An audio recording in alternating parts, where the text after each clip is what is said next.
ব্রাহ্মণবাড়িয়ার আখাউড়া সীমান্তের কালন্দী খাল। এই খাল দিয়ে ভারতের ত্রিপুরা রাজ্য থেকে নেমে আসা ময়লা ও দুর্গন্ধযুক্ত কালো বনের পানি প্রতিনিয়ত প্রবেশ করছে বাংলাদেশে। পাশের জাজিগাং খাল ও তিতাস নদীতে মিশছে দূষিত পানি। গত ৫ দশক ধরে চলছে এমন অবস্থা। এতে প্রতিনিয়ত হুমকির মুখে এই জনপদের জীববৈচিত্র্য।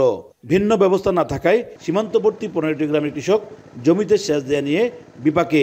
এছাড়া এই পানি শরীরের সংস্পর্শে এলে চর্মসহ বিভিন্ন রোগে আক্রান্ত হচ্ছেন অনেকে।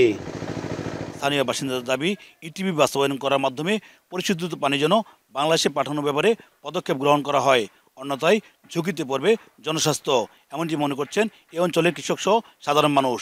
পচা দুর্গন্ধযুক্ত পানি এই এলাকার ফসলি জমিতে দেওয়া হয়, এটার কারণে এলাকার কৃষকদের শরীরে একজিমা দাউত হয়। তারাও আশ্বাস দিচ্ছে যে পানিটা বাংলাদেশে রিট্রিটমেন্ট করে বাংলাদেশে পাঠাবে, কিন্তু আজ অব্দি এটার কোনো একটা সুফল পাওয়া যায়নি। আমরা আশা করব ভারত সরকার আমাদের সেই দাবিটা আমাদের সরকার ভারত সরকারের কাছে যথাযথ উপস্থাপন করে আমাদেরকে এই আন্তর্জাতিক আইন অনুযায়ী আমাদেরকে স্বচ্ছ পানি দিবে, এটাই আমরা আশা করছি।